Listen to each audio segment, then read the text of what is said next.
en liten spørrerunde. Men da må dere hjelpe meg med spørsmål, ok? Åja! Ja, det er gøy! Ja, ok.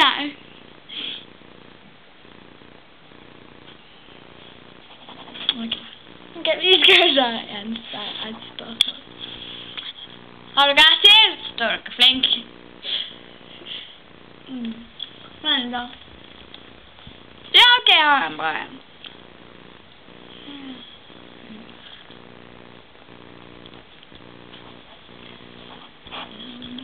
Hæ?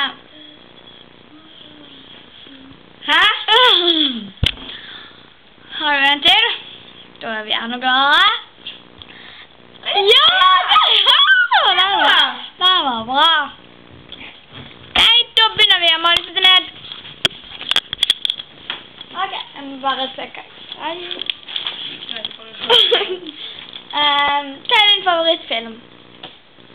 Jeg har ikke noen sånn favorittfilm. Men jeg synes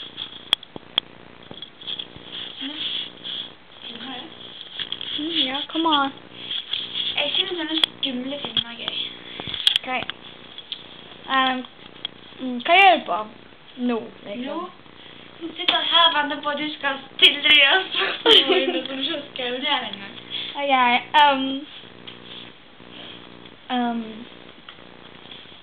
Ser du på Grey's Anatomy?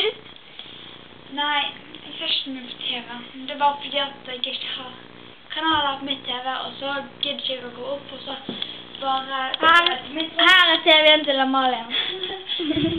Kult. Og så gidder ikke jeg gå opp. Au! Au! Det var død til film. Ja, ok. Syns du at du har kommet i en bra klasse? Ja. Som en litt... Her kan du se. Dette er min klasse. Nå må du få det nøye. Ja, det er snille folk. Ok. Hva er din favorittfrukt? Jeg liker banan, og så liker jeg grønneple, og så liker jeg kiwi, og så liker jeg appelsin og mandarin. Ja, ok, det er bra meg. Og jordbær. Hva syns du om topplisten? Jo, det er helt greit. De som er der fortjener å være der. De må jo ha vært der, siden de har fått mange sånne. Ok, er du flink til å lage ting? Hva mener du med det? Nei, bare liksom lage ting som håndarbeid og sånn. Egentlig ikke, så er jeg veldig... Ok, det synes jeg er feil, for å se denne her. Ja, den var kul. Den har hun laget, jeg tror det er modellerskitt. Ja, den er keramikk. Jeg vet ikke hva det heter. Det er en pingvin. Ping-pong. Amalie, synes du at du er smart? Ja. Nei. Nei, jeg er ikke så veldig smart. Egentlig så er det korttenkt. Oi. Ok, det er bra. Hva fikk du snitt? Har du rent snitt litt ut? Liksom. Helt akkurat 5 i snitt, liksom. Det er bra med det. Det er bra med det. Hva vet du da? Jeg sier ikke på film.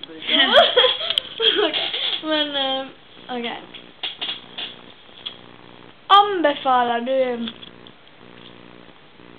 noen gutter? Ja, jeg anbefaler denne gutten for deg, som er veldig stor og sterk og kul. Cool. Ok, han.